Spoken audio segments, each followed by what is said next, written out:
പ്രിയ കുട്ടികളെ, കഴിഞ്ഞ ക്ലാസ്സിൽ നമ്മൾ പഠിച്ചുകൊണ്ടിരുന്നതിൻ്റെ ബാക്കിയാണ് ഈ ക്ലാസ്സിൽ പഠിക്കുന്നത്.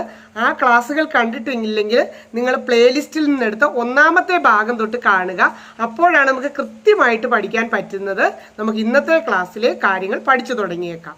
പലതരത്തിലുള്ള അളവുകളെ കുറിച്ച് അഥവാ മെഷർമെൻറ്റ്സിനെ കുറിച്ച് പഠിക്കുന്ന ചാപ്റ്ററാണ് നമ്മളിപ്പോൾ പഠിച്ചുകൊണ്ടിരിക്കുന്നത്. 16-ാം പേജ് വരെ നമ്മൾ പഠിച്ചു. ഈ ചാർട്ട് വരെയും പഠിച്ചു. ടൈമിൻ്റെ ഒക്കെ കാര്യം, ടൈമും ഒരു മെഷർമെൻ്റ് ആണ്, ഒരളവെടുക്കുന്നതാണ്. അതുവരെ നമ്മൾ പഠിച്ചു. ടീച്ചർ കഴിഞ്ഞ ക്ലാസ്സിൻ്റെ അവസാനം നിങ്ങൾക്ക് പഠിക്കാൻ വേണ്ടി ഒരു ചോദ്യം, ചെറിയൊരു ചോദ്യം, പരീക്ഷാ ചോദ്യം ഇട്ടിരുന്നു. The smallest unit of length. അതിൻ്റെ ചോയ്സ് ഇതിനകത്തുണ്ട്. ആ ചോയ്സിൽ നിന്നും എടുക്കണം. മില്ലിമീറ്റർ എന്നാണ് അതിൻ്റെ കറക്റ്റ് ഉത്തരം.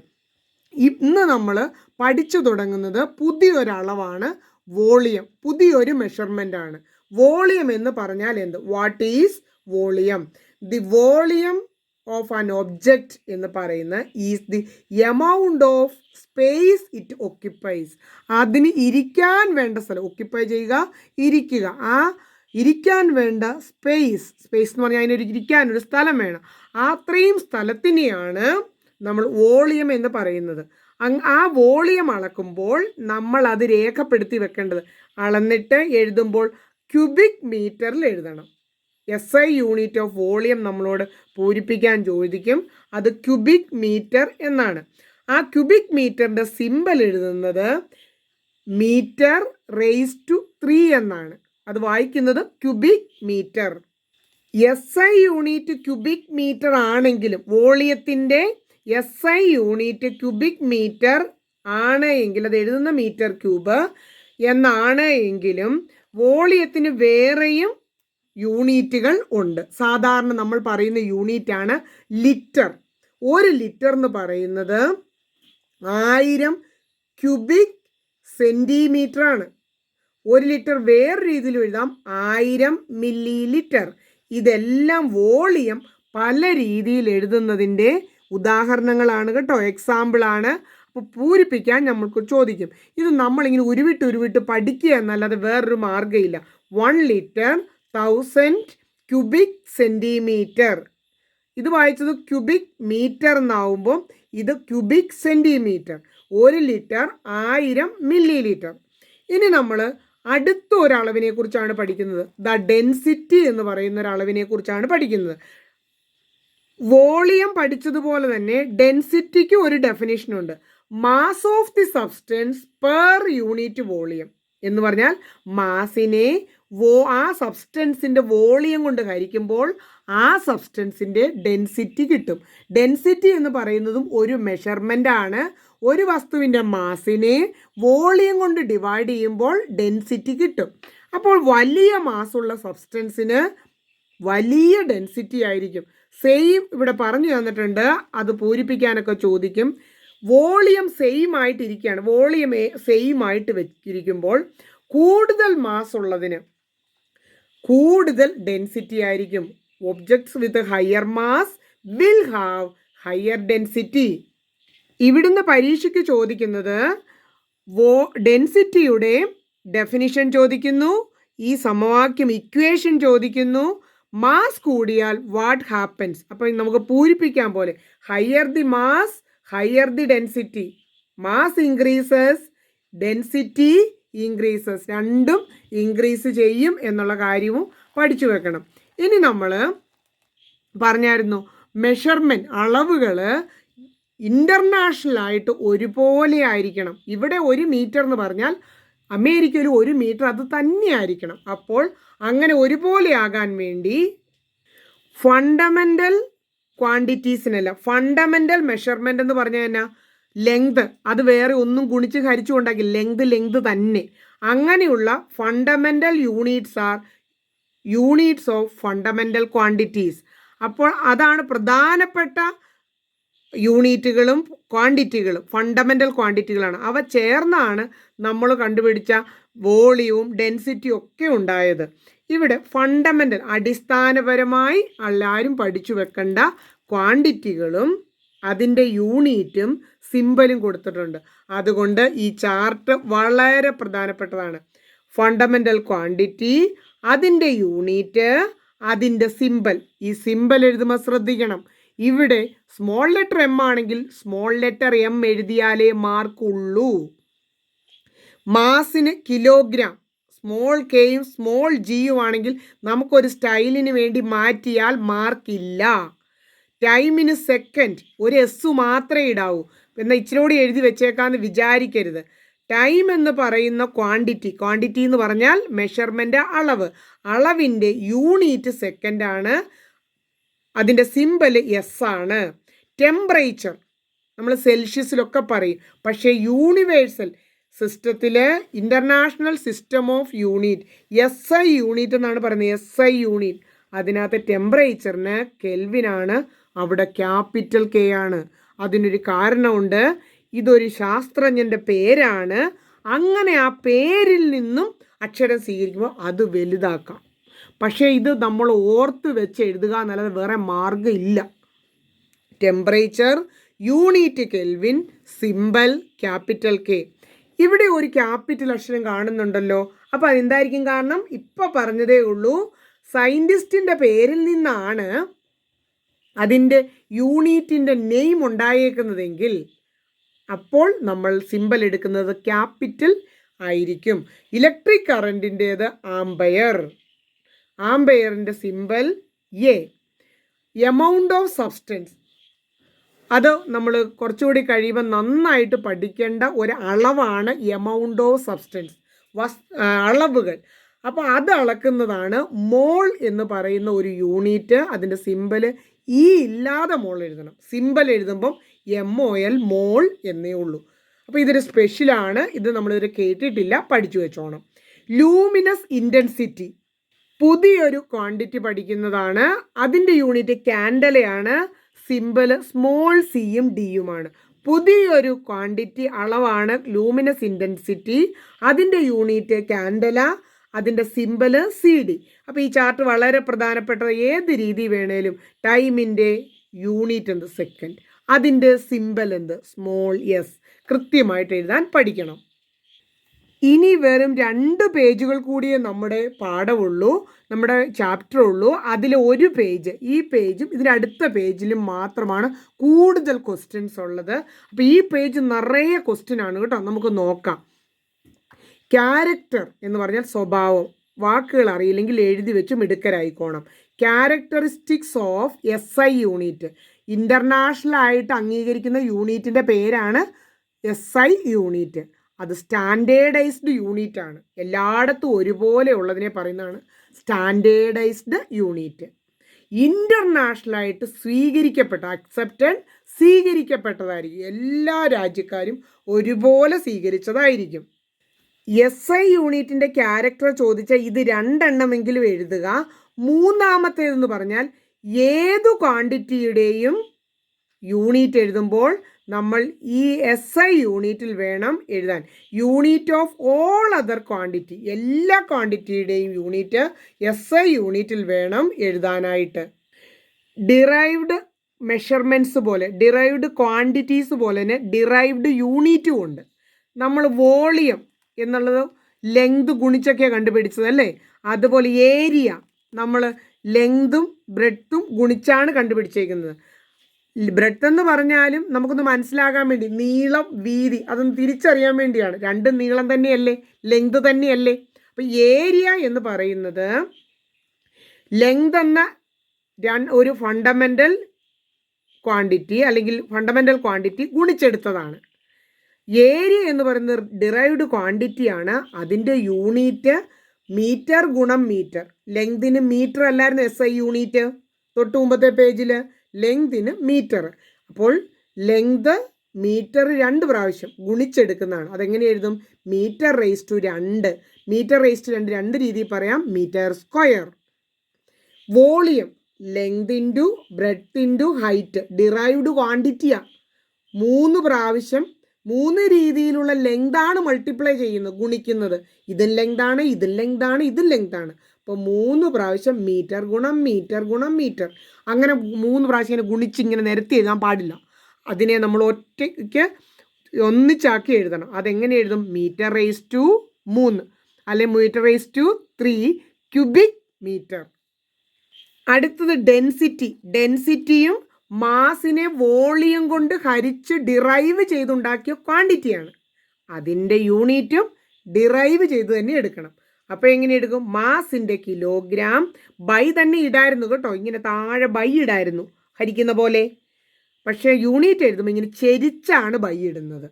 അപ്പോൾ അതിനെ ബൈ എന്നല്ല പറയുന്ന പെർ, PER. അപ്പോൾ ഒന്ന് വായിച്ചു നോക്കിക്കേ, കിലോഗ്രാം പെർ മീറ്റർ ക്യൂബ്. എങ്ങനെ വായിക്കും? Kilogram per metre cube. ഈ ഡിറൈവ്ഡ് യൂണിറ്റ് എല്ലാം ഒന്ന് നോക്കിക്കേ. അതിനകത്തെല്ലാം ഫണ്ടമെൻ്റൽ യൂണിറ്റ്സ് ഗുണിച്ചോ ഹരിച്ചോ ഒക്കെയാണ് ഡിറൈവ്ഡ് യൂണിറ്റ്. ഡിറൈവ്ഡ് ക്വാണ്ടിറ്റിയുടെ യൂണിറ്റ്, ഡിറൈവ്ഡ് യൂണിറ്റ് ഉണ്ടാക്കിയേക്കുന്നത് ഫണ്ടമെൻ്റൽ യൂണിറ്റ്സിനെ ഗുണിച്ചോ ഹരിച്ചോ ആണ് ഉണ്ടാക്കിയിരിക്കുന്നത്. അതാണ് ഇവിടെ പറഞ്ഞിരിക്കുന്നത്. Derived units are unit that can be stated using. അത് ഉണ്ടാക്കിയിരിക്കുന്നത് എന്ത് യൂസ് ചെയ്താണ്? ഫണ്ടമെൻ്റൽ യൂണിറ്റ് യൂസ് ചെയ്താണ് ഉണ്ടാക്കിയിരിക്കുന്നത്. ഇനി നമുക്ക് വളരെ പ്രധാനപ്പെട്ട പരീക്ഷാ ചോദ്യവുമാണ്. പിന്നെ നമ്മൾ സയൻസൊക്കെ പഠിക്കുമ്പോൾ ശ്രദ്ധിച്ച് മിടുക്കരാന്ന് എല്ലാവരും സമ്മതിക്കണമെങ്കിൽ നമ്മൾ റൂൾസ് ഫോർ റൈറ്റിംഗ് യൂണിറ്റ് പഠിക്കണം. അതായത് കിലോഗ്രാം ഇവിടെ 1.5 kg എന്ന് എഴുതിയേക്കുന്നു. അപ്പം നോക്കിയേ, K സ്മോള്, G സ്മോള്, ഇതൊക്കെ ശ്രദ്ധിക്കണം. അത് നിയമമാണ്. കാരണം എന്താണ്? ലോകത്ത് മുഴുവനുള്ള ഇൻ്റർനാഷണൽ ആയിട്ടുള്ള SI യൂണിറ്റാണ് നമ്മൾ എഴുതിക്കൊണ്ടിരിക്കുന്നത്. അപ്പോൾ ആ ലോകത്ത് എവിടെ ചെന്നാലും നമ്മൾ ഒരുപോലെ വേണം എഴുതാൻ. അല്ലാതെ ഇന്ത്യക്കാർ ഒരു രീതിയിൽ മറ്റു രാജ്യക്കാർ വേറെ രീതിയിൽ എഴുതിയാൽ ഇന്ത്യക്കാർക്ക് നാണക്കേടാകും കേട്ടോ. അതുകൊണ്ട് നമ്മളിപ്പോൾ പഠിച്ചിട്ടൊക്കെ എല്ലാവരും വിദേശത്തൊക്കെ പോകാൻ ആഗ്രഹിക്കുന്നവരല്ലേ. അപ്പോൾ നമ്മൾ എഴുതുന്നതൊക്കെ കൃത്യമായിരിക്കണം. ഇൻ്റർനാഷണലി അംഗീകരിച്ച കാര്യങ്ങൾ ഒരുപോലെ ആയിരിക്കണം. ഇവിടെ 2 എക്സാമ്പിൾ പറഞ്ഞിട്ടുണ്ട്. കറക്റ്റ് നൊട്ടേഷൻ അവർ എഴുതിയിട്ടുണ്ട്. 1.5 kg എന്ന് നിങ്ങൾ എഴുതുമ്പോൾ 1.5 എഴുതി ഒരല്പ സ്പേസ് ഇട്ടിട്ട് kg എഴുതണം. ഡെൻസിറ്റി പറയുമ്പോൾ നമ്മൾ കുറച്ച് മുമ്പ് തന്നെ കണ്ടായിരുന്നു. ഡെൻസിറ്റി എഴുതുമ്പോൾ കിലോഗ്രാം പെർ ക്യൂബിക് മീറ്റർ എന്നാണ് വായിക്കുന്നത്. അത് ഇങ്ങനെ എഴുതണം. 1000 എഴുതി, അല്പ സ്ഥലമിട്ടു, kg എഴുതി, പെർ, ഈ വരെ എങ്ങനെ വായിക്കണം? Per cubic metre. അടുത്ത പേജിൽ പരീക്ഷാ ചോദ്യങ്ങൾ തന്നെയാണ് ടേബിളായിട്ട് കൊടുത്തേക്കുന്നത്. ഈ ടേബിൾ തന്നിരിക്കുന്നത് കോമൺ ഇറേസ്, സാധാരണ ഉണ്ടാകുന്ന തെറ്റുകളാണ് കൊടുത്തിരിക്കുന്നത്. നിങ്ങൾ ആ തെറ്റ് എന്താണെന്ന് നോക്കിയിട്ട് തിരുത്തി വൃത്തിയായിട്ട് എഴുതണം എന്നാണ് പറഞ്ഞിരിക്കുന്നത്. ഇങ്ങനെയാണ് പരീക്ഷയ്ക്ക് ചോദിക്കുന്നത്. ടീച്ചർ അത് എഴുതിക്കൊണ്ട് എല്ലാം പറഞ്ഞുകൊണ്ടിരുന്ന സമയം ഒത്തിരി കൂടി പോകുന്നതുകൊണ്ട് ടീച്ചർ അല്ലാതെ തന്നെ നിങ്ങൾക്കും മനസ്സിലായെന്നേ. ഇവിടെ എന്താ കുഴപ്പം? kg എന്ന് എഴുതിയേക്കുന്ന സ്മോൾ ലെറ്ററിൽ വേണമെന്ന് എത്ര പേജിൽ നമ്മൾ കണ്ടതാ. So use lower case. Lower case എന്ന് പറഞ്ഞാൽ small letter, lower case small letter of the English alphabet. അതുകൊണ്ട് നമ്മൾ kg per metre cubic metre എന്ന് എഴുതിയത് ദാ ഇങ്ങനെ എഴുതണം. 1.5 kg, ഈ kg തെറ്റാണ്, ഇങ്ങനെ എഴുതണം. ഇനി അവർ അടുത്തത് 1000 kgs ഇട്ട് വെച്ചിരിക്കുന്നു. അങ്ങനെ എഴുതരുത്. It is wrong. Don't use plurals. kgs ഒരു സ്റ്റൈൽ ഇരിക്കട്ടെ എന്നോർത്ത് അങ്ങനെ ഇടാൻ പാടില്ല. 1.5 kgs ഇടാൻ പാടില്ല. അപ്പോൾ kg എന്ന് തന്നെ എഴുതി ക്യൂബിക് മീറ്റർ. 1.5 കഴിഞ്ഞ് അല്പ സ്ഥലമിട്ട് kg, സ്മോൾ ലെറ്റർ തന്നെയായിരിക്കണം രണ്ടും. അടുത്തായിട്ട് 1000 kg per metre cube. Teacher നോക്കിയിട്ട് ടീച്ചറിന് ഒരു തെറ്റും തോന്നിയില്ല.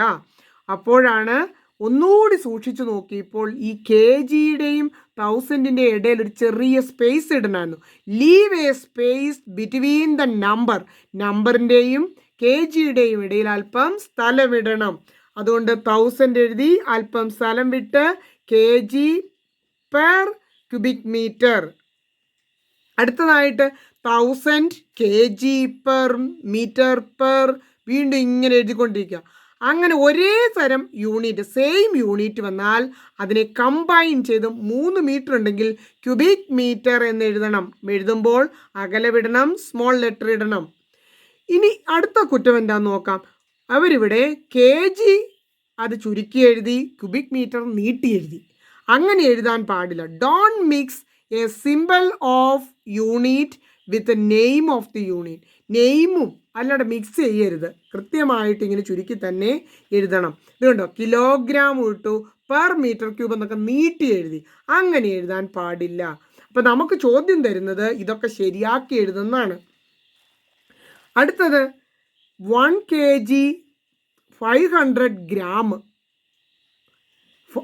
അപ്പോൾ അവിടെ പറഞ്ഞിരിക്കുന്നത് ഇങ്ങനെ മിക്സ് ചെയ്ത് ഒരിടത്ത് kg അതിനോട് ചേർത്ത് ഒരു ഗ്രാമും അങ്ങനെ എഴുതാൻ. Don't use different units of same measurement. Same മെഷർമെൻറ്റിന് അങ്ങനെ ഡിഫറെൻറ്റ് യൂണിറ്റ് kg ഗ്രാമും എല്ലാം കൂടെ ചേർത്ത് എഴുതിയേക്കരുത്. അതിന് പകരം 500 ഗ്രാം എന്ന് പറഞ്ഞാൽ 0.5 kg ആണ്. അപ്പോൾ അത് രണ്ടും കൂടെ ചേർത്ത് 1.5 kg എന്ന് എഴുതണം.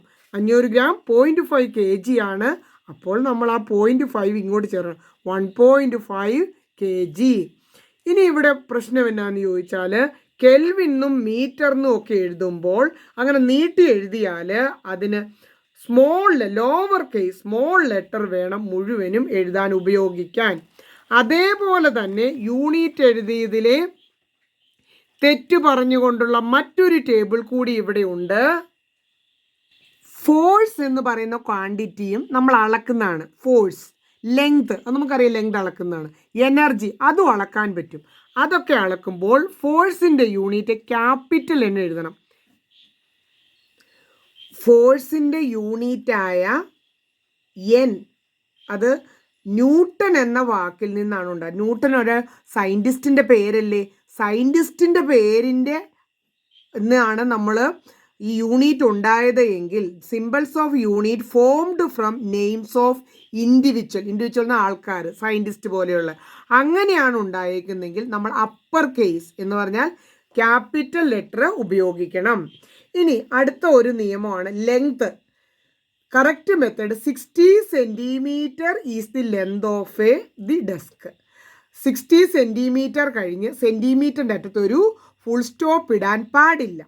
ഇനി ഫുൾ സ്റ്റോപ്പ് ഇടണമെന്ന് നിങ്ങൾക്ക് നിർബന്ധമാണെങ്കിൽ the length of the desk is 60 centimetre എന്ന് എഴുതി അതിൻ്റെ അവസാനം വേണമെങ്കിൽ നമുക്ക് ഫുൾ സ്റ്റോപ്പ് ഇടാം. സെൻറ്റൻസിൻ്റെ അവസാനം നമുക്ക് they can be used at the end of the sentence.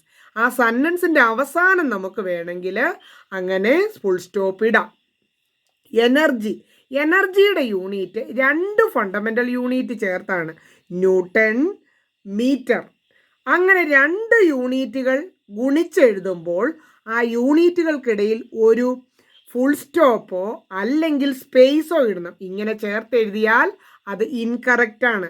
2 യൂണിറ്റുകൾ ഗുണിച്ചാണ് ഒരു ഫിസിക്കൽ ക്വാണ്ടിറ്റിയുടെ യൂണിറ്റ് കിട്ടിയേക്കുന്നത് എങ്കിൽ ആ 2 യൂണിറ്റുകൾക്കിടയിൽ ഗുണിച്ചു എന്നർത്ഥം വരാനായിട്ട് ഒരു ഡോട്ട് അഥവാ ഫുൾ സ്റ്റോപ്പ് ഇടണം, അല്ലെങ്കിൽ സ്പേസ് ഇടണം. അപ്പോൾ നമ്മളോട് ഇവിടുന്ന് ചോദിക്കുന്ന ചോദ്യങ്ങൾ എന്താ? ഫോഴ്സിൻ്റെ കറക്റ്റ് മെത്തേഡ് ഏത് എന്ന് നമ്മൾ സെലക്ട് ചെയ്യണം. ലെങ്ത് ഒക്കെ എഴുതുമ്പോൾ ഏതാണ് കറക്റ്റ് മെത്തേഡ് എന്ന് നമ്മൾ നോട്ട് ചെയ്ത് വെച്ചിരിക്കണം. ഇതൊന്ന് കമ്പയർ ചെയ്ത് കറക്റ്റ് ഇൻകറക്റ്റ് സെലക്ട് ചെയ്യാനാണ് നിങ്ങളുടെ പരീക്ഷയ്ക്ക് പറയുന്നത്. ഇതിൻ്റെ തൊട്ട് മുകളിൽ കാണിച്ച ടേബിളും പ്രധാനപ്പെട്ടതാണ്. ഇവിടെ തെറ്റിച്ചെഴുതും, നമ്മൾ ശരിക്കും എഴുതണം. അതാണ് പരീക്ഷയ്ക്ക് ചോദിക്കുന്ന രീതി. മെഷർമെൻറ്റും യൂണിറ്റും നമ്മൾ പഠിച്ചു. ഇനി മെഷർ ചെയ്യാനുള്ള കുറച്ച് ഇൻസ്ട്രുമെൻ്റ് പരിചയപ്പെടുകയാണ്. ലെങ്ത് അളക്കാൻ നമ്മൾ സാധാരണ എന്തൊക്കെ ഉപയോഗിക്കുന്നു? പരീക്ഷയ്ക്ക് ചോദിക്കൂലേ? സ്കെയിലും ടേപ്പും. അങ്ങനെ ലെങ്ത് അളക്കുമ്പോൾ നമ്മൾ ഏതൊക്കെ യൂണിറ്റ് ഉപയോഗിക്കും? പലതരം യൂണിറ്റ് ഉപയോഗിക്കും. ഉദാഹരണത്തിന് ലെങ്ത് ഓഫ് എ പെൻ. ടീച്ചറിൻ്റെ കയ്യിലിരിക്കുന്ന പേന ടീച്ചർ ഒന്ന് അളന്ന് നോക്കി സ്കെയിലൊക്കെ വെച്ചിട്ട്, അപ്പോൾ 14.2 സെൻറ്റിമീറ്റർ. ഹൈറ്റ്, ഒരു ബോയുടെ ഹൈറ്റ് 155 സെൻറ്റിമീറ്റർ ഉണ്ടായിരുന്നു. അപ്പോൾ പല അളവുകളും നമ്മൾ പല യൂണിറ്റിലാണ് പറയുന്നത്. നമ്മുടെ സ്കെയിലിൽ നമ്മൾ നോക്കിക്കോ, 0 ആദ്യം, 1 സെൻറ്റിമീറ്റർ, 2 സെൻറ്റിമീറ്റർ. നിങ്ങളുടെ സ്കെയിൽ എടുത്ത് വെച്ച് നോക്കണം കേട്ടോ. അപ്പോൾ 1 സെൻറ്റിമീറ്ററിനിടയിൽ എത്ര വരയുണ്ടെന്ന് എണ്ണി നോക്കിക്കേ. നിങ്ങളുടെ സ്കെയിൽ അങ്ങോട്ട് എടുക്കുക, എന്നിട്ട് എണ്ണിയിട്ട് ബാക്കി കണ്ടാൽ മതി. ഒരു 10 വരയുണ്ടാവും. നടുക്കൊരു അല്പം വലുത്, അത് 5നെ സൂചിപ്പിക്കുന്നു. അപ്പോൾ ഇവിടെ വരയാകുമ്പോഴാണ് 1 സെൻറ്റിമീറ്റർ. അപ്പോൾ 0 കഴിഞ്ഞ് ഫസ്റ്റ് വര 0.1 സെൻറ്റിമീറ്റർ. ഇവിടം വരെ ആകുമ്പോഴേ 1 സെൻറ്റിമീറ്റർ ആകുള്ളൂ. അതുകൊണ്ട് 0 കഴിഞ്ഞുള്ള ഫസ്റ്റ് വരെ എന്ന് പറയുന്നത് 0.1 സെൻറ്റിമീറ്ററേ ആകുന്നുള്ളൂ. അപ്പോൾ നമുക്ക് ആ സ്കെയിൽ ഉപയോഗിച്ച് നമ്മുടെ ഈ സ്കെയിൽ ഉപയോഗിച്ച് അളക്കാവുന്ന സ്മോളസ്റ്റ് മെഷർമെൻറ്റ് 0.1 സെൻറ്റിമീറ്റർ. അങ്ങനെ ഒരു ഇൻസ്ട്രുമെൻ്റ് ഉപയോഗിച്ച് അളക്കാവുന്ന സ്മോളസ്റ്റ് വാല്യൂവിനെ ആ ഇൻസ്ട്രുമെൻറ്റിൻ്റെ ലീസ്റ്റ് കൗണ്ട് എന്ന് പറയുന്നു. പൂരിപ്പിക്കാൻ ചോദിക്കും. The smallest value that can be measured using an instrument is called least count.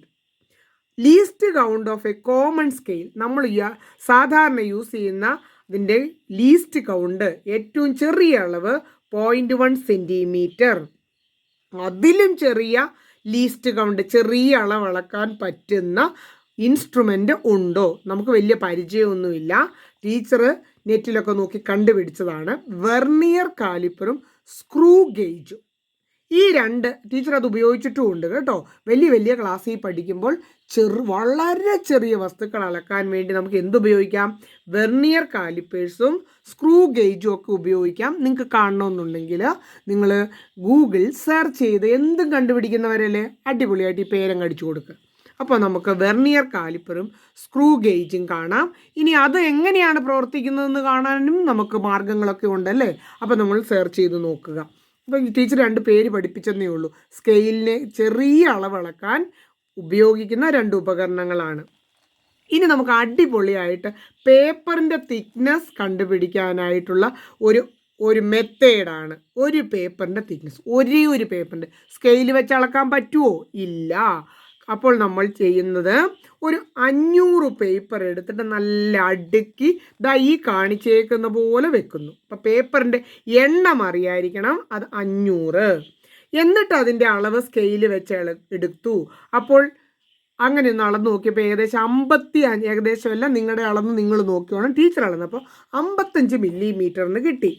ഒരു പേപ്പറിൻ്റെ തിക്നെസ് ഓഫ് 1 പേപ്പർ, തിക്നെസ് എന്ന് പറഞ്ഞാൽ അതിൻ്റെ കട്ടി, ആ ഒരെണ്ണത്തിൻ്റെ കട്ടി എന്ന് പറഞ്ഞത് 55/500 ചെയ്യണം. നോക്കിക്കേ, ചെറിയ സംഖ്യനെ വലിയ സംഖ്യ കൊണ്ട് ഹരിക്കണം കേട്ടോ. അപ്പോൾ ഒരു എളുപ്പത്തിന് നേരെ തിരിച്ച് ഹരിച്ചേക്കരുത്. 55നെ 500 കൊണ്ട് അങ്ങനെ ഹരിച്ച് കഴിയുമ്പോൾ 0.11 മില്ലിമീറ്റർ. അത് അളക്കാൻ വല്ലതും നമുക്ക് പറ്റുമായിരുന്നോ കൃത്യമായിട്ട്? ഇല്ല. അപ്പോൾ 0.11 സെൻറ്റിമീറ്റർ എന്ന അളവ് നമുക്ക് കിട്ടും. ഇതിങ്ങനെയുള്ളത് ഹരിക്കാനായിട്ട് 8ലൊക്കെ കയറിയില്ലേ, ഹൈസ്കൂളാണെന്ന് ഇടയ്ക്കിടയ്ക്ക് ഓർത്തോണം. ഇത് ഇങ്ങനെയുള്ളത് ഹരിക്കാനായിട്ട് പഠിച്ചോണം. അതിനുവേണ്ടി ടീച്ചർ ഒരു വീഡിയോ കൂടി തരുന്നതാണ്. ഹൈസ്കൂളിൽ എല്ലാ പാഠങ്ങളിലും നമുക്ക് ഹരിക്കാനുള്ള കണക്കുകളൊക്കെ ചെയ്യാൻ കാണും. അപ്പോൾ അത് ഹരിക്കാൻ നന്നായിട്ട് പഠിക്കണം. അങ്ങനെയുള്ള വീഡിയോ വേണമെന്നുണ്ടെങ്കിൽ ഒന്ന് കമൻറ്റ് ബോക്സിൽ ഇട്ടേക്കണം കേട്ടോ. ഈ ഒരു പേജും കൂടെ പഠിച്ചാൽ നമ്മളുടെ പാഠം ചാപ്റ്റർ തീരുകയാണ്. ഇതിനകത്ത് 2 അളവെടുക്കുന്ന കാര്യത്തെക്കുറിച്ചാണ്. Measuring the volume using a measuring jar. Volume അളക്കുന്നതൊന്ന് പഠിപ്പിക്കുവാണേ. Volume of a stone. അപ്പോൾ അത് എക്സ്പെരിമെൻ്റ് എക്സ്പ്ലെയിൻ ചെയ്യാൻ ചിലപ്പോൾ ചോദിക്കൂലേ, എങ്ങനെ ഒരു സ്റ്റോണിൻ്റെ വോളിയം നമുക്ക് എടുക്കാം ഒന്ന് നോക്കിക്കേ. അതിന് വേണ്ടിയിട്ട് ഇവിടെ സെൻറ്റൻസ് എല്ലാം സിമ്പിളായിട്ട് പറഞ്ഞിട്ടുണ്ട്. Pour some water into a measuring jar. ഒരു മെഷറിംഗ് ജാറിലേക്ക് കുറച്ച് വെള്ളം ഒഴിക്കുക. And mark it level. അതിൻ്റെ ലെവൽ ഒന്ന് മാർക്ക് ചെയ്യുക. Tie a stone. ഒരു സ്റ്റോണ് ഒരു ത്രെഡ് വെച്ച് കെട്ടുക. And dip into water. ഇപ്പോൾ എക്സ്പെരിമെൻ്റ് എക്സ്പ്ലെയിൻ ചെയ്യാൻ ഈ കുഞ്ഞു സെൻറ്റൻസ് പറഞ്ഞാൽ മതി. Observe the rise in the water level. Water level അപ്പോൾ കുറച്ച് ഉയരും. അത് നമ്മൾ വീണ്ടും ഒന്ന് മാർക്ക് ചെയ്ത് വെക്കണം. അങ്ങനെ we can calculate the volume of the stone. ഇങ്ങനെ നമുക്ക് ഈ സ്റ്റോണിൻ്റെ വോളിയം കാൽക്കുലേറ്റ് ചെയ്യാം. And that is equal to, സ്റ്റോണിൻ്റെ വോളിയം എന്തായിരിക്കും? Equal to the volume of water displaced. ഇവിടെ നിന്നും ഇവിടം വരെ ഉയർന്ന ആ വാട്ടറിൻ്റെ വോളിയം ആയിരിക്കും നമ്മുടെ സ്റ്റോണിൻ്റെ വോളിയം. അപ്പോൾ അതിനു വേണ്ടി ആ പാത്രത്തിൽ നോക്കിക്കൊണ്ട് ഈ അളവെല്ലാം എഴുതാനൊന്ന് പറഞ്ഞിട്ടുണ്ട്. ഈ മെഷറിംഗ് ജാറ് ml മില്ലി ലിറ്ററിലാണ് ഇതിൻ്റെ അളവുകൾ എഴുതിയിരിക്കുന്നത്. Unit used in the measuring jar ml milli litre. ഏറ്റവും ചെറിയ ലീസ്റ്റ് കൗണ്ട് എന്ന് പറഞ്ഞാൽ അതിനകത്തെ അളവ്, ഏറ്റവും ചെറിയ അളവ് ഏതായിരുന്നു? അപ്പോൾ ഒരു 1 ml, ഇവിടെ 10, 20, 30, 40 കിടക്കുന്നതെന്ന് തോന്നുന്നു. അപ്പോൾ ആദ്യത്തെ 10-നിടയ്ക്ക് ഓരോ വരകളുണ്ട്. അപ്പോൾ 1 ml നമുക്ക് അളക്കാൻ പറ്റും. ഏറ്റവും ചെറിയ അളവ് 1 ml. ആദ്യം അതിൻ്റെ അളവ് എത്രയായിരുന്നു? അപ്പോൾ ടീച്ചർക്ക് വായിച്ചിട്ട് മനസ്സിലാകുന്നത് 50 ml ആണ്. അത് കഴിഞ്ഞ് കല്ല് താഴ്ത്തി കഴിയുമ്പോൾ 75 ml ആയിട്ടുണ്ട്. അപ്പോൾ വാട്ടർ ലെവൽ എന്തുമാത്രം ഉയർന്നു? 50 എന്നൊരു 25 കൂടി ഉയർന്നു. ആ 25 എത്ര ഉയർന്നു? അതാണ് സ്റ്റോണിൻ്റെ വോളിയം. ഇനി നമുക്ക് ടൈം മെഷർ ചെയ്യുന്നതിന് വേണ്ടിയിട്ടും കൂടെ നോക്കുകയാണ്. സ്റ്റോപ്പ് വാച്ച് ഉപയോഗിച്ച് ടൈം മെഷർ ചെയ്യുന്നതും കൂടെ നോക്കിയാൽ നമ്മുടെ പാഠം തീരുകയാണ് കേട്ടോ. അതിനുവേണ്ടി ഒരു ബോള്, ഇവിടെ ഒരു മെറ്റൽ ബോൾ ഒരു ത്രെഡിൽ ഇങ്ങനെ തൂക്കിയിട്ടിട്ടുണ്ട്. ഇപ്പോൾ ചെറിയ ചെറിയ എന്തെങ്കിലും വെയിറ്റ് ഉള്ള ഒരു ചെറിയ ബോൾ പോലെ ഇരിക്കുന്ന എന്തെങ്കിലും ത്രെഡിൽ കെട്ടി ഇതിലേക്ക് ഇങ്ങനെ തൂക്കിയിടുക എവിടെയെങ്കിലും. എന്നിട്ട് അത് മെല്ലെ ഒന്ന് ആട്ടി വിടുക. അപ്പോൾ നമുക്ക് ഓസിലേഷൻ ഉണ്ടാകും, അങ്ങോട്ടും ഇങ്ങോട്ടുമുള്ള ഓസിലേഷൻ ഉണ്ടാകും. 10 ഓസിലേഷൻ്റെ ടൈം കണ്ടുപിടിക്കാനാണ് പറഞ്ഞിരിക്കുന്നത്. നിങ്ങൾ അങ്ങനെ ഒരു ചെറിയ ബോളോ അങ്ങനെയുള്ള സാധനങ്ങളോ ഒന്ന് ഹാങ് ചെയ്തിട്ട് ഇങ്ങനെ തൂക്കിയിട്ടിട്ട് ആട്ടിയിട്ട് അതിൻ്റെ സ്റ്റോപ്പ് വാച്ച് ഉപയോഗിച്ച്, നമ്മുടെ മൊബൈലിലെല്ലാം സ്റ്റോപ്പ് വാച്ച് ഉണ്ട്, ഉപയോഗിച്ച് നിങ്ങൾക്ക് 10 ഓസിലേഷൻ അങ്ങോട്ടും ഇങ്ങോട്ടുമുള്ള 10 ഓസിലേഷന് എത്ര ടൈമായി എന്ന് കമൻറ്റ് ബോക്സിൽ ഇടണം കേട്ടോ. അപ്പോൾ അളക്കുന്നത് പഠിച്ചു, അളന്നാൽ എഴുതേണ്ട യൂണിറ്റ് പഠിച്ചു, പലതരം യൂണിറ്റുകളെ കുറിച്ച് പഠിച്ചു. അങ്ങനെ അടിപൊളി ചാപ്റ്റർ ആയിരുന്നു ഇതല്ലേ. ഇതിൽ നിന്ന് ചോദിക്കുന്ന പരീക്ഷാ ചോദ്യങ്ങൾ എഴുതി വെച്ചേക്കുന്ന ഒരു സ്ഥലമുണ്ട്. അതാണ് പാഠത്തിൻ്റെ അവസാനമുള്ള ലെറ്റസസ്. നമുക്കതൊന്ന് നോക്കാം. ഫുൾ മാർക്ക് മേടിക്കത്തക്ക രീതിയിലുള്ള സിമ്പിളായിട്ട് ചോദ്യങ്ങൾ ചോദിക്കുകയുള്ളൂ. നിങ്ങൾക്ക് അടിപൊളിയായിട്ട് പഠിച്ചെടുക്കാവുന്ന ചോദ്യങ്ങളാണ്. ഓഡ് 1 ഉണ്ടോ, കൊച്ചു കുട്ടികളോട് ചോദിക്കുന്ന പോലെയാണ്, തെറ്റിക്കരുത് കേട്ടോ. ഇത് പരീക്ഷാ ചോദ്യമാണ്. കിലോഗ്രാം, കിലോമീറ്റർ, സെക്കൻഡ്, മോള്. ഇതിനകത്ത് ഓഡ് 1 കിലോഗ്രാമും സെക്കൻഡും മോളും ഒക്കെ ഫണ്ടമെൻ്റൽ ക്വാണ്ടിറ്റിയിൽ പഠിച്ചതാണ്. കിലോമീറ്റർ ഫണ്ടമെൻ്റൽ ക്വാണ്ടിറ്റി അല്ല. അടുത്തതായിട്ട് ഇതിനകത്ത് ഏതാണ്? ഏരിയ ആണ്. നിങ്ങൾ സൂക്ഷിച്ചു നോക്കി നേരത്തെ തന്നെ കണ്ടുപിടിക്കുക. കാരണം ബാക്കി എല്ലാം ഈ ഏരിയ മാത്രം ഡിറൈവ്ഡ് യൂണിറ്റ് ആണ്. ഇത് ഫണ്ടമെൻ്റൽ ആയിട്ടുള്ള ക്വാണ്ടിറ്റികളാണ്. ഇവിടെ ഡിഗ്രി സെൽഷ്യസും അതുപോലെ ബാക്കിയെല്ലാം SI യൂണിറ്റ് ആണ്. ഇത് SI യൂണിറ്റ് അല്ല. ഇനി നമുക്ക് ഇങ്ങനെയുള്ള ബന്ധം, റിലേഷൻഷിപ്പ് ബിറ്റ്വീൻ മീറ്റർ, കിലോഗ്രാം ഒക്കെ ചോദിക്കുക. അത് പാഠപുസ്തകത്തിൽ കുറേ ഉണ്ട്, പഠിച്ചോണം. ഇവിടെ 1 കിലോമീറ്റർ 1000 മീറ്റർ ആണ്, 1 മീറ്റർ 1000 മില്ലിമീറ്റർ ആണ്, 100 സെൻറ്റിമീറ്റർ ആണ് 1 മീറ്റർ. ഇതെല്ലാം നമ്മൾ ചൊല്ലി പഠിച്ച് ഒരു ലിസ്റ്റ് ഉണ്ടാക്കിയ ഭിത്തിയിലോട്ട് ഒട്ടിച്ചു വെക്കുക. ഇടയ്ക്കിടയ്ക്ക് ചൊല്ലി അങ്ങ് പഠിക്കുക. എന്നിട്ട് ഫുൾ മാർക്ക് പരീക്ഷയ്ക്ക് മേടിക്കുക. സിമ്പിൾ ചാപ്റ്ററാണ് കേട്ടോ. അടുത്തത്, ഇവിടെ പല അളവുകൾ കൊടുത്തിട്ടുണ്ട്. Convert that into SI unit. SI യൂണിറ്റിലോട്ട് മാറ്റണം. നമുക്കറിയാം ഗ്രാം അല്ല SI യൂണിറ്റ്, കിലോഗ്രാം ആണ്. 1000 ഗ്രാം ആണ് 1 കിലോഗ്രാം, kg. അപ്പോൾ 2000 ഗ്രാം 2 kg. 1 അവർ എന്നുള്ളത് സെക്കൻഡിലേക്ക് മാറ്റിക്കഴിഞ്ഞാൽ അതും SI യൂണിറ്റ് ആവും. SI യൂണിറ്റ് സെക്കൻഡ് അല്ലേ, ടൈമിൻ്റെ SI യൂണിറ്റ് സെക്കൻഡാണ്. 1 അവർ 3600 സെക്കൻഡാണ്. 1.5 കിലോമീറ്റർ മീറ്റർ ആക്കണം, എങ്കിൽ SI യൂണിറ്റ് ആവുള്ളൂ. കിലോമീറ്റർ SI യൂണിറ്റ് അല്ല. അപ്പോൾ SI യൂണിറ്റ് ആക്കാൻ വേണ്ടി ഈ കിലോ എന്നുള്ള വാക്കില്ലേ, അതിൻ്റെ അർത്ഥം 1000 എന്നാണ്. അപ്പം ടീച്ചർ 1.5നെ 1000 കൊണ്ട് ഗുണിച്ചു. അപ്പോൾ 1500 മീറ്റർ. അപ്പോൾ കിലോമീറ്ററിനെ മീറ്റർ ആക്കാൻ 1000 കൊണ്ട് ഗുണിച്ചാൽ മതി എന്നും പഠിച്ചു വെക്ക്. 100 സെൻറ്റിമീറ്റർ ആയിരുന്നെങ്കിൽ 1 മീറ്റർ എന്ന് പറയാമായിരുന്നു. അപ്പോൾ SI യൂണിറ്റിലോട്ട് മാറ്റും. 200 സെൻറ്റിമീറ്റർ ആയപ്പോഴോ 2 മീറ്റർ. അങ്ങനെ വേറെ യൂണിറ്റിൽ തന്നത് നമ്മൾ SI യൂണിറ്റിലേക്ക് മാറ്റാൻ നമ്മളോട് പരീക്ഷയ്ക്ക് ചോദിക്കും. ലാസ്റ്റ് ക്വസ്റ്റ്യൻ, ചെറുതു മുതൽ വലുതു വരെ ഇവിടെ തന്നിരിക്കുന്നത് അറേഞ്ച് ചെയ്ത് എഴുതുക. അങ്ങനെയും ചോദിക്കും കേട്ടോ. അസെൻഡിങ് ഓർഡറിൽ എഴുതുക. അസെൻഡിങ് എന്ന് പറഞ്ഞാൽ ചെറുത് മുതൽ വലുത് വരെ. അറിയത്തില്ലാത്തവർ പഠിച്ചോണം. ചെറുത് മുതൽ. അപ്പോൾ ചെറുത് ഏതാ ടീച്ചർ? ഇവിടെ ചെറുത്, ഏറ്റവും ചെറുതിൻ്റെ നമ്പർ ഇട്ടുണ്ട് മില്ലിഗ്രാം. അത് കഴിഞ്ഞ് ഗ്രാം. നിങ്ങൾ അതങ്ങനെ നിരത്തി ഇങ്ങനെ നമ്പർ ഇട്ട് വെച്ചാൽ പോരെ കേട്ടോ. മില്ലിഗ്രാം എന്ന് ഫസ്റ്റ് ഉത്തരമായിട്ട് എടുത്തെഴുതണം. അത് കഴിഞ്ഞ് ഗ്രാം, അത് കഴിഞ്ഞ് കിലോഗ്രാം, ഏറ്റവും അവസാനം ഏറ്റവും വലിയ യൂണിറ്റ് കിൻഡൽ എഴുതണം. ഒരു പരീക്ഷാ ചോദ്യവും കൂടി ഇട്ട് ടീച്ചർ നമ്മുടെ ഈ പാഠം പഠിച്ചത് അവസാനിപ്പിക്കുകയാണ്. യൂണിറ്റ് ഓഫ് ഇലക്ട്രിക് കറണ്ട് ഒരു ഫണ്ടമെൻ്റൽ യൂണിറ്റ് പഠിച്ചതാണ്. അത് നിങ്ങൾ കമൻ്റായിട്ട് ഇടണം കേട്ടോ. അപ്പോൾ നിങ്ങൾ ഫിസിക്സും കെമിസ്ട്രിയും ടീച്ചർ ഇപ്പോൾ അപ്ലോഡ് ചെയ്ത് കഴിഞ്ഞു. ബയോളജി, മാത്തമാറ്റിക്സ് ഒക്കെ ടീച്ചറിൻ്റെ സമയം പോലെ തരാം എന്നാണ് ഉദ്ദേശിക്കുന്നത്. ക്ലാസ് ഇഷ്ടപ്പെടുന്നുണ്ടെങ്കിൽ ഇഷ്ടപ്പെട്ടു എന്നുള്ള കമൻ്റൊക്കെ ഇട്ടാലാണ് ഇനി അടുത്ത ക്ലാസ്സുകൾ ഇതിൻ്റെ പുറകെ വരികയുള്ളൂ കേട്ടോ. അല്ലേ ടീച്ചറെ ഇനിയും ക്ലാസ് വേണം എന്നുള്ള എത്ര കൂടുതൽ മെസ്സേജ് വരുന്നോ അത്രയും ക്ലാസ്സുകൾ തരും. നിങ്ങളുടെ കൂട്ടുകാർക്കൊക്കെ ഇത് ഷെയർ ചെയ്ത് കൊടുക്കണം. കെമിസ്ട്രി ക്ലാസ്സുകൾ കെമിസ്ട്രി വിത്ത് സ്മിത ടീച്ചർ എന്നൊരു മറ്റൊരു ചാനലിലാണ്. 2 ചാനലും പ്രിയപ്പെട്ട കുട്ടികൾ സബ്സ്ക്രൈബ് ചെയ്ത് വെക്കണം കേട്ടോ.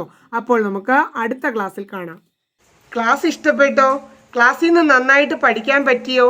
ക്ലാസ് ഉപകാരമായി എങ്കിൽ നിങ്ങളുടെ ഫ്രണ്ട്സിനോടൊക്കെ ടീച്ചറിൻ്റെ ക്ലാസ്സുകളെ പറ്റി പറയണം. സ്മിത ടീച്ചറിൻ്റെ ക്ലാസ്സിൽ നിന്നാണ് ഞാനിപ്പോൾ പഠിക്കുന്നതെന്ന് മറക്കാതെ പറഞ്ഞേക്കണം. പിന്നെ ടീച്ചറിൻ്റെ ക്ലാസ്സിലെ സ്റ്റുഡൻസ് ആകാൻ എല്ലാവരും ടീച്ചറിൻ്റെ ചാനൽ ഒന്ന് സബ്സ്ക്രൈബും ചെയ്തേക്കണം കേട്ടോ.